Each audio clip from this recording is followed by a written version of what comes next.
미중 정상회담에서 이 부분이 협상이 잘 된다면 아마도 하반기 주식이랑 코인 시장 상승장 나올 가능성이 높지 않을까 생각을 해봅니다.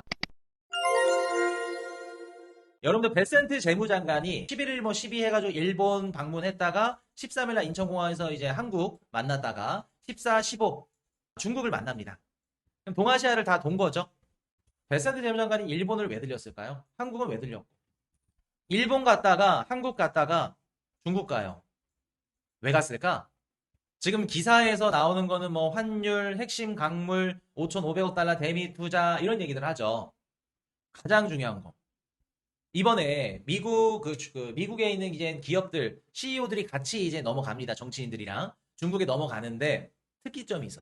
2017년도 트럼프 1기 때, 17년도 12월 달인가 그때 트럼프 1기 때 넘어갔을 때는 어떤 기업들 수장이 갔냐면 반도체, 뭐 전기차, 그리고 뭐 곡물, 그 미국의 농산품들 이제 수출 그런 기업들 CEO가 갔거든요.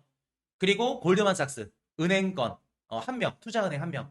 근데 이번에 2기 때 방중하는 CEO 명단을 봤더니 누가 들어갔냐면 뭐 젠슨항 CEO, 뭐 애플, 뭐 메타, 그리고 뭐 곡물 그 카길이죠 카길 CEO, 그리고 뭐 코일런트라고 그 이제 광 섬유 뭐 그 반도체 칩 그 할 때 뭐 그런 애들이랑 이제 또 누구였지? 항공사 전투기 파는 애들 보잉 이제 걔네들 이제 들어갔는데 누가 좀 많이 들어갔어요. 금융권에 있는 CEO들이 많이 갔습니다. 대표적으로 누가 갔냐면 블랙록, 블랙스톤, 시티, 비자, 마스카드, 골드만삭스. 2017년도 트럼프 1기 때 그 방중했을 때는 골드만삭스 혼자 갔거든요. 근데 이번에는 금융기관, 은행 이쪽에 계신 분들 6명이 들어가요. 왜 하필 방중을 했는데 금융기관, 투자은행, 은행권에 계신 분들을 왜 데려갔을까? 한번 생각을 해보자는 거죠. 이번 미중 정상회담의 핵심 키워드가 뭘까? 그냥 우리가 그냥 표면적으로 뭐 경제 방송이나 다른 기사들로 이렇게 접했을 때는 뻔하죠. 미국은 이란 뭐 중재해줘. 중국은 대만 냅둬 우리 거야. 그리고 뭐 서로 뭐 농산품들 사줘, 뭐 에너지 사줘, 무기 사줘. 중국은 뭐 반도체 칩 줘, 뭐 히터를 뭐 줄게. 이런 얘기들이죠. 근데 그거에 가려져 있는 진짜 중요한 건 환율 시장에 있었다는 거예요. 환 시장에. 왜 환 시장일까요, 여러분들? 최근에 글로벌 국채 금리를 한번 볼게요. 미국부터 갑니다. 10년물 국채 금리. 자, 볼게요. 높네요. 떨어질 생각을 안 해서 4.467이네요. 너무 높아요. 이거 누가 내려줄 거야? 자, 미국만 그럴까요? 일본 10년물 국채금리 봅시다. 높네요. 아, 일본의 10년물 국채금리 너무 높죠. 자, 영국도 마찬가지고. 전 세계적으로 지금 10년물 국채금리가 계속해서 올라가요. 전 세계 글로벌 국가들의 장기채 금리가 계속해서 올라가고 있어요. 올라가는 이유가 뭘까? 장기채 금리는 장기채권은 어디에 연동이 되어 있다? 그 나라 경제 성장률, 인플레이션. 예를 들어서 10년을 미국 국채를 산다는 건 10년 뒤에도 미국한테 이자랑 원금 받을 수 있겠어? 그 얘기 하는 거예요. 그럼 10년 동안 미국이 잘 먹고 잘 살아야지 10년을 국채 수요가 많겠죠. 그 말은 즉슨 장기 채권 가격에 영향을 주는 건 그 나라 경제, 그리고 채권을 얼마나 발행하는지, 인플레이션이 얼마나 뭐 좋은지 나쁜지 이런 부분들을 가져가는 거예요. 근데 지금 전 세계 국가들이 다 10년물 국채 금리가 올라가고 있죠. 장기 채권 금리가 올라가고 있는 다양한 이유들이 있어요. 첫 번째, 트럼프의 분열주의죠. 트럼프가 친한 애들끼리만 서로 친하게 지내. 그러다 보니까 서로 전쟁이 막 발발하네. 전쟁하고 막 원유 가격이 오르고 막 인플레이션이 튀고 지정학적 위기 때문에 막 위험 상승성이 막 뛰어. 국채 금리가 막 올라가. 그래서 10년물 국채 금리가 올라가네요. 아, 그럼 트럼프 정부 정책, 분열주의, 블록 경제화 이러한 정책들 때문에 장기채 금리가 올라가는구나. 자, 두 번째, 트럼프의 분열주의 정책에서는 정부가 많은 재정이 필요해요. 왜 그럴까? 서로 싸움박질을 해. 그리고 미국이 주둔하고 있는 미국 군사를 빼주겠대. 안보 우산을 그냥 버리겠대. 빼주겠대. 그러면, 야, 우리 이제 혼자 지켜야겠네. 국방비를 증가시킬 수밖에 없겠죠. 국방비 재정을 늘립니다. 그리고 트럼프가 허구한 날 관세를 때리겠대. 관세를 낮추려면 우리한테 투자하래. 그럼 투자할 돈도 필요하겠죠? 그러면 각국에 있는 정부들이 국채를 많이 발행하게 되면 어떻게 돼요? 국채 금리가 당연히 올라가겠죠. 그럼 첫 번째는 트럼프의 분열주의 정책, 그리고 두 번째는 막대한 재정 발행, 국채 발행. 이러니까 지금 전 세계 글로벌 국가들의 장기채 금리가 떨어지지 않는 거예요. 그리고 미국 트럼프 대통령도 그렇고 베센트 재무장관도 그렇고 왜 국채 금리 10년물 국채 금리를 내려야 되냐면 이 10년물 국채 금리가 미국의 실물 경제랑 연동이 돼 있어요. 미국의 30년물 모기지금리, 부동산 모기지금리, 그리고 학자금 대출, 자동차 담보대출. 여러분들 미국에서 일하려면 자동차 없으면 일 못해요. 땅덩어리가 넓어서. 그 자동차 대출 금리가 높다는 건 미국 국민들이 열받는다는 거야. 중간선거 안 찍어준다는. 그러면 어쨌든 간에 실물 경제를 지키기 위해서는 10년물 국채 금리를 낮춰야 돼요.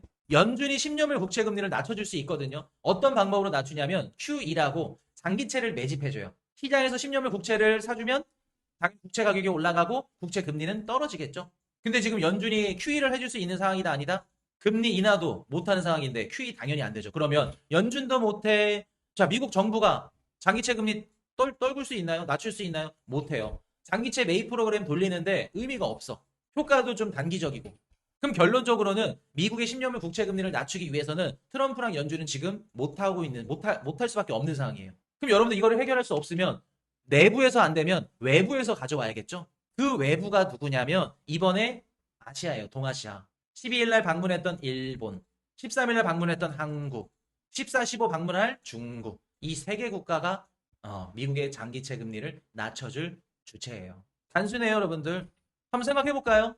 미국의 장기채를 사주는 주요 고객이 누구죠? 일본의 연기금, 보험사예요. 생명보험사들. 얘네들이 미국의 장기국채를 사줍니다. 그러면 얘네들한테 베센트가 가서 야, 우리 장기국채 좀 사줘라.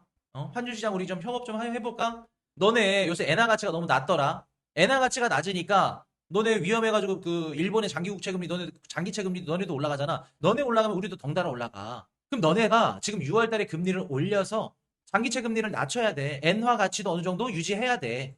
그래서 뭐를 해줘? 결국에는 우리 미국 장기 국채를 사줘. 그럼 너네 앞으로 반도체든 AI든 우리 앞으로 편먹을 수 있게끔 구조에 껴줄게. 우리 동맹을 더 굳건히 견고하게 할 수 있게끔 해줄게. 12일 날 베세드 재무장관 가가지고 한 얘기가 그거예요. 장기채 사달라고. 왜? 내부적으로는 안 돼요. 외부에서 도와줘야 돼. 장기채를 사줄 수 있는 주체는 너무 많아요. 지니어스도 그렇고 스테이블코인 법안도 그렇고 MMF도 그렇고. 근데 장기국채가 문제야. 그럼 장기국채 주된 그 플레이어들, 매수 플레이어들이 전 세계 중앙은행 혹은 연기금 혹은 생명보험사들 얘네들이에요. 일본에 얘네들이 많이 사주죠? 일본한테 가서 사줘. 살짝 하고 넘어갈 거예요. 끝까지 갔는데. 자, 그리고 두 번째 또 뭐 있을까? 중국한테도 장기국채 사줘 얘기할 수 있겠죠. 그럼 여러분들 봅시다. 앞으로 우리가 중요하게 보셔야 될 건 뭐냐면 환율 방향성이에요. 이렇게 되면 환율 방향성을 통해서 미국이 중국한테, 중국이 미국한테 어떻게 서로 주고받느냐 이런 부분들을 보셔야 되고, 그리고 이번에 트럼프 2기 때 기관들, 투자은행들, CEO들 이분들이 많이 넘어갔다는 건 어떨 가능성이 높다는 걸 의미하냐면 중국 증시, 쉽게 말해서 금융시장의 자본이 열릴 가능성이 높다라고 우리가 볼 수 있는, 이미 서로 협의가 됐고 그럴 가능성이 높다. 왜 그럴까 여러분들? 100%는 못 올려요. 점진적으로 열 겁니다. 중국은 지금 디플레이션 상태죠. 중국은 디플레이션 상태야. 그런 디플레이션 상태를 이거를 극복하려고 우리가 봤었는데 중국 정부에서 돈도 풀어보고 주식시장 규제도 바꿔보고 이것저것 다 만져봤는데 안 됐어요. 지금 중국은 뭐 어떤 길을 걷고 있냐면 일본의 잃어버린 30년 길을 걷고 있어요. 디플레이션, 소비 침체예요. 근데 유일하게 이거를 해결할 수 있는 카드, 정책 한 가지가 뭐냐면 자본시장을 살짝 열어서 그 돈들이 돌 수 있게끔 해서 중국 국민들이 어떻게 한다? 소비를 하고 경제 성장률이, 내수시장이 회복될 수 있게끔. 그러려면 누가 필요해요? 월가의 자본이 필요합니다. 근데 지금 중국이 지금 일본의 잃어버린 30년의 전철을 밟고 싶지 않기 위해서 어떻게 보면 지금 미국이랑 지금 서로 협상을 하고 있는 거라. 그럼 우리가 이번 미중 정상회담에서 가장 중요한 부분 중에 한 가지가 뭐냐면 이번 환율 협상이에요. 만약에 환율 협상을 통해서 중국이랑 일본이 미국의 장기 국채를 사주게 된다. 그럼 어떻게 될까? 트럼프 정부는 장기 국채 금리 쭉 내리면서 시장의 유동성을 풀 수가 있어요. 어떻게 풀 수 있다? 연준이 당연히 시장 금리가 떨어지면 연준은 어떻게 한다? 정책 금리를 시장 금리에 맞춰서 낮출 수밖에 없겠죠. 연준의 금리 인하 양적 완화가 가능해지는 시점이 올 거고. 그리고 한 가지 더. 중국에 있는 중국의 그 가계 자산들이 시장을 살짝 열어줘서 미국 ETF든 뭐든 미국 자산시장으로 유입이 된다 그러면 그것만으로 트럼프 정부 입장에서는 손 안 대고 코 푸는 거죠. 시장의 유동성을 유입해 주는 거죠. 중국계 자본이 미국 그 자산시장으로 들어갈 수 있다는 거예요. 그럼 여러분들 이번 미중 정상회담이 그냥 여러분들 입장에서는 그냥 뭐 식품을 사주고 에너지를 사주고 뭘 사주고 그렇게 간단하게 볼 게 아니라 앞으로 하반기 환율, 환시장, 채권시장, 환율 방향성, 그리고 주식이랑 코인 시장이 상승할 수 있는지 없는지, 유동성이 얼마나 풀릴 수 있는지 없는지, 그리고 미국의 진짜 장기 숙제, 장기 국채 금리를 내릴 수 있는지 없는지, 이 모든 게 결정되는 그 이벤트가 5월 14, 15 미중 정상회담이에요. 그만큼 중요하다고. 그래서 저는 개인적으로 좀 좋게 봅니다. 우리 하우스분들이랑 얘기했던 거 있죠? 중국 월가랑 같이 투자 들어간다는 거. 그런 부분들까지 수년 전에 얘기했던 게 이제 현실화되고 있다. 그렇게 보시면 될 것 같아요. 그래서 저는 개인적으로 미중 정상회담 긍정적으로 봅니다. 그래서 미중 정상회담 끝나고 걔네들끼리 이제 뭐 문서 해가지고 이렇게 발표를 할 겁니다. 어떤 것들 협상을 했는지 그거 이제 발표되는 거 보고 리뷰를 해드리도록 할게요.